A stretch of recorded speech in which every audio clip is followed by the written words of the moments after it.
guys, it's time to talk exchanges. In this section, I'm going to cover the 4 different types of exchanges and then get you on the right path with our favorites. Alright, so let's dive in. First off, we have traditional exchanges. The first type of exchange is a traditional cryptocurrency exchange. This is an online platform where coins are bought and sold according to the current market value. Examples of these exchanges are Bitfinex, Binance, Bittrex, and the majority of other exchanges. Like a traditional exchange is likely the exchange that you're most familiar with. The majority of exchanges operate this way. They allow the market, you and me, to trade cryptocurrencies between each other over their platform, and they incur a fee from each transaction that is made. Some exchanges allow you to trade fiat to cryptocurrency, and others only allow crypto to crypto trading. Direct trading platforms. Next on the list is direct trading platforms. These platforms allow investors to trade directly with other buyers and sellers. One example of these sites is local bitcoins, which we looked at earlier.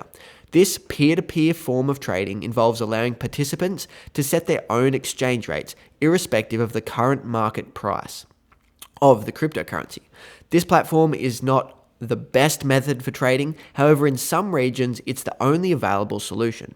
If this is your chosen trading platform, be sure to do your research and use a trusted platform and highly rated users.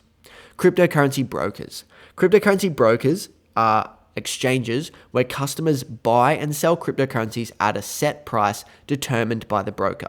Generally, this is the market price of the coin plus a small premium. So we talked about this earlier with Coinbase and their 0.5% spread. This method of trading cryptocurrency is very beginner friendly as it is simple and easy to use. However, this is at the expense of paying slightly higher prices than on other exchanges. A lot of people don't realize that a lot of large exchanges like Coinbase and CoinJar are actually brokers. They hold large amounts of cryptocurrency and then resell that to their users. Next, we have margin trading platforms. Now, this isn't the time or place for me to go extremely in-depth on this topic. However, it's important that everyone understands basically how they work. With the rising fame of BitMEX and other margin trading platforms, a lot of traders, myself included, have incorporated margin trading as a core part of their cryptocurrency trading strategy. On BitMEX, you're actually trading future contracts of Bitcoin. No physical Bitcoin is traded. On BitMEX, you trust that the exchange will honor the XBT, which is the Bitcoin futures contract, that's the ticker name, on a 1-to-1 ratio with real Bitcoin. Margin trading platforms are often used for the ability to add leverage. Now, I like to keep margin trading and leverage really simple. Adding leverage is simply borrowing money.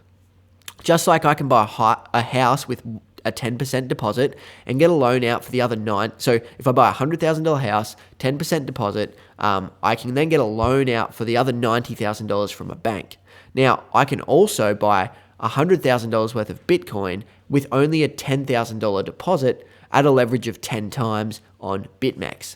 It really is as simple as that. The only other factor that you have to consider is that in order to be allowed to do this, instead of charging interest, BitMEX sets what is called a liquidation price for your trade. A liquidation price is basically the price that you never want that asset to get to. If the price does get to your liquidation price, you get liquidated and you lose all of your initial investment. In this case, you would lose 100% of your $10,000 initial investment.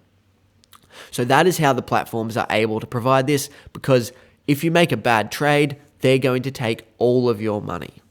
Alright, so now let's dive into our recommended exchanges. You already know how to get your fiat dollars into Bitcoin, so we don't need to talk about those exchanges again. What we're going to talk about now is the best exchanges to continue your trading journey on. So let's do it. I also suggest that you consider the reputation of the exchange and look into the reviews made by their users, Reddit, or forums like Bitcoin Talk. They're great platforms to gauge the respectability of an exchange. It's also wise to look into the fees and the exchange rate associated with using your preferred exchange. We looked at this briefly earlier. You saw their trading fees, so now that you know all exchanges have fees, you can use that in your decision to figure out what exchange you want to use. Because they can, as we saw, they can differ substantially between exchanges, especially for those that trade high frequency. These fees are going to add up. So let's get started. First on the list is Coinbase Pro, which is formerly GDAX. So Coinbase have always had their own exchange. It had been called GDAX in the past, and now it's Coinbase Pro. So Coinbase Pro is the sister site to Coinbase, and it's a great platform to use once you have a good understanding of Coinbase, and it is recommended for those only looking to trade or invest in a small number of cryptocurrencies, because Coinbase Pro doesn't hold a large number of different assets. Coinbase Pro acts like a traditional exchange. Consequently, there's no fee incurred if an investor wishes to transfer cryptocurrency between these two platforms, like Coinbase and Coinbase Pro. So Coinbase Pro has all the positives of Coinbase, while also enabling more technical investors to extend the scope of their trading ventures. And next, we have Binance. Binance, when it comes to altcoin trading, is the undisputed number one right now. They recently moved from Tokyo, Japan to set up headquarters in Malta, and they're absolutely dominating the scene after their entry late to the party. Almost every single alt that we trade can be found on Binance. They have the best liquidity for mid and low caps, and a great user interface and a massive user base. They also offer low fees, especially if you trade in their own token, Binance Coin. So Binance is my undisputed favorite exchange for altcoin trading. It's simple, and it has the liquidity that we need, like high trading volumes, and also importantly, it has all the different coins that we want to buy and sell. And then we have Bittrex.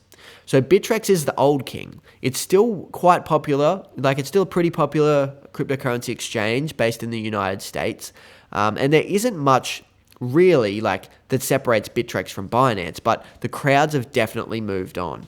There are still some coins that are only traded on Bittrex, but that number is growing less and less every day. So I haven't made any trades on here for a fair while now, but I still have my account, and I recommend that you do the same. We could easily see a Bittrex revival when they start listing better coins, I guess. Then we have KuCoin, which is looking very, very spammy. They promote a lot of giveaways and that they're really hyping up the gamblers that wanna punt on cryptocurrencies with all their sort of shit. But the good thing about KuCoin is if the coin you're chasing isn't on Binance, chances are it is on KuCoin. KuCoin specializes in featuring a selection of new coins and tokens that other major exchanges haven't listed yet. This gives you a great opportunity to buy new coins that are just released from their ICO, sometimes even cheaper than the ICO price, before they hit other major exchanges. If an altcoin that I'm trading isn't on Binance, it almost certainly is on KuCoin. Then we have BitMEX. We just talked a bit about BitMEX. It's an international cryptocurrency exchange based in Hong Kong, and it's the margin trading king, and it has the highest liquidity to trade Bitcoin on any exchange. The most Bitcoin trading volume is done on BitMEX. I use BitMEX because of the freedom to go long or short Bitcoin and a number of other major assets. So this means that when I think the price of Bitcoin or another altcoin has gone too high, I can place what is called a short order and make money as the price drops. However, BitMEX should not be used for, it's not for beginner traders. So it's not very user friendly and it gets a little bit complex. And furthermore, BitMEX is not actually available in the United States as this exchange has been barred and it doesn't meet their country's regulatory conditions. But I was actually going to do a whole section of tutorials about how to register on these exchanges. However, these days it is just so simple to do. I think our time would be much better spent actually learning how to master these platforms rather than wasting our time learning how to sign up. Now, just give you a quick example. Really, I can register for BitMEX in about 2 minutes. Just have my email, password, country, name, register, and then I get an email. KuCoin is the same. Sign up right there. Bittrex, sign up right there. Binance, register there.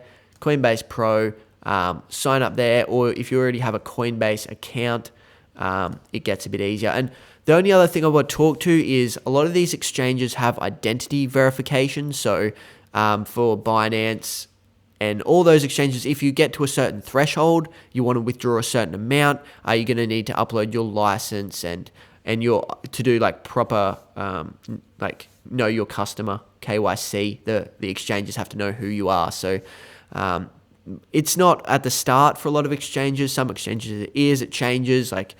But that's something you should be aware of. After you register and you start trading, make sure you look into the exchange to make sure you're actually going to be able to withdraw that Bitcoin out without verifying your identity, or just go ahead and verify your identity if that's fine by you. So what I want you to do we'll go over the golden rules of when it comes to security, because this is very important. Like when you're registering for a new exchange, so before you do that, instead of taking you through each one, I'm going to cover you the golden rules that you need to apply for registering for all exchanges. So the golden rules are this. Use a unique email address for each exchange. That way, if one of your exchange email accounts gets compromised, you don't lose all of your crypto on all of the exchanges, as the person that compromised that account can go through with the same email address and swipe all of your money from all the exchanges. And use a unique password for each email address that you've never used before, so that, again, that way, if they get access to one, they're not going to have access to everything. Use a unique password for each of your exchange accounts. Now that blocks them if they get your email, then they can't just use the same password to sign on to the exchange. That's a big one. Always enable two-factor authentication. Of course, we talked about that already. That's the best way that you can secure your accounts, and back up your Google Authenticator. As I said earlier, you don't want to be the guy that falls off his yacht into the water, losing his phone and losing his fortune. All right, that's it for now. You should be all ready to go and get set up.